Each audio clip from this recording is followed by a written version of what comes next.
Hi hello ನಮಸ್ಕಾರ. ಕರ್ನಾಟಕದ ಪ್ರತಿಯೊಬ್ಬ ಪ್ರೇಕ್ಷಕರಿಗೆ ನಮಸ್ಕಾರ.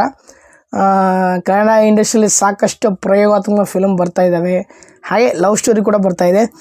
ರೊಮ್ಯಾನ್ಸ್ ಫಿಲ್ಮಲ್ಲಿ ನಮ್ಮ ಕನ್ನಡ ಇಂಡಸ್ಟ್ರಿ ಎತ್ತಿದ ಕೈ ನನಗಂತೂ ಗೊತ್ತಿದೆ. ಟ್ವಿಸ್ಟ್ ಅಂದರೆ ಸಸ್ಪೆನ್ಸ್ ಫಿಲ್ಮಲ್ಲೂ ಎತ್ತಿದ ಕೈ. ಹಾಗಂತೇಳಿ ಈ ವಾರ ತೆರೆ ಕಾಣುವಂತಹ ನಮ್ಮ ಕಿರಣ್ ರಾಜ್ ಅಂದರೆ ಕರ್ನಾಟಕದಲ್ಲಿ ಕಿರುತೆರೆಯಲ್ಲಿ ಫೇಮಸ್ ಆಗಿ ಕಿರಣ್ ರಾಜ್ ಅವರ ಮೇಘ ಚಿತ್ರದ ಬಗ್ಗೆ ನಾನು ಮಾತಾಡೋಕ್ಕೆ ಬಂದಿದ್ದೀನಿ. ಮೇಘ ಚಿತ್ರದಲ್ಲಿ ನಮ್ಮ ಕಿರಣ್ ರಾಜ್ ಅವರು ಒಬ್ಬ ಲವರ್ ಬಾಯ್ ಆಗಿ ಕಾಣ್ತಿದ್ದಾರೆ. ಫ್ಯಾಮಿಲಿ ಡ್ರಾಮಾನೂ ಇದೆ, ಸ್ವಲ್ಪ ಸಸ್ಪೆನ್ಸ್ ಇದೆ, ಮತ್ತು ಈ ಚಿತ್ರಕ್ಕೆ ಬೇಕಾಗುವಂಥ ರೊಮ್ಯಾನ್ಸ್ಗಳು ಇದೆ.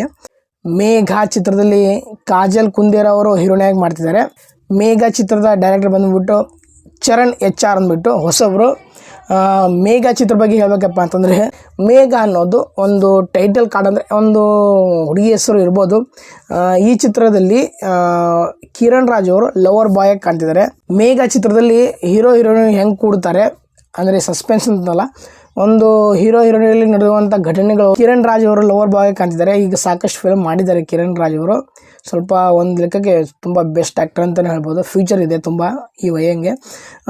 ಈ ಚಿತ್ರದಲ್ಲಿ ಮೇಘ ಚಿತ್ರದಲ್ಲಿ ಕಿರಣ್ ರಾಜ್ ಅವರು ಒಬ್ಬ ಲವರ್ ಬಾಯ್ ಆಗಿ ಕಾಣ್ತಿದ್ದಾರೆ. ಈಗ ಪ್ರೀತಿ ಮಾಡುವಾಗ ಕೆಲವೊಂದಿಷ್ಟು ಸಂದರ್ಭಗಳಲ್ಲಿ ಯಾವ ಥರ ಸನ್ನಿವೇಶಗಳು ಬೇರೆ ಬೇರೆ ಆಗುತ್ತೆ, ಮತ್ತು ಫ್ಯಾಮಿಲಿ ಡ್ರಾಮಾ ಏನೇನಿದೆ ಅಂತ ಈ ಚಿತ್ರದಲ್ಲಿ ತೋರಿಸಿದ್ದಾರೆ. ಸಖತ್ ಟ್ವಿಸ್ಟ್ ಇದೆ ಫಿಲ್ಮಲ್ಲಿ. ಮೇಘ ಚಿತ್ರ ಇದೇ ವಾರ ತೆರೆ ಕಾಣುತ್ತೆ. ಪ್ರತಿಯೊಬ್ಬ ಕನ್ನಡಿಗರು ಚಿತ್ರಮಂದಿರಕ್ಕೆ ಹೋಗಿ ನೋಡಿ ಅಂತ ಹೇಳ್ತೀನಿ. ಅದ್ರ ಬಗ್ಗೆ ರಿವ್ಯೂ ಮಾಡಬೇಕು, ದಯವಿಟ್ಟು ಕಾಮೆಂಟ್ ಬಾಕ್ಸಲ್ಲಿ ಕಾಮೆಂಟ್ ಮಾಡಿ. ಹಾಗೆ ನನ್ನ ಚಾನಲ್ನ ಸಬ್ಸ್ಕ್ರೈಬ್ ಮಾಡಿ. ಜೈ ಹಿಂದ್, ಜೈ ಕರ್ನಾಟಕ, ಮತ್ತು ನಮಸ್ಕಾರ.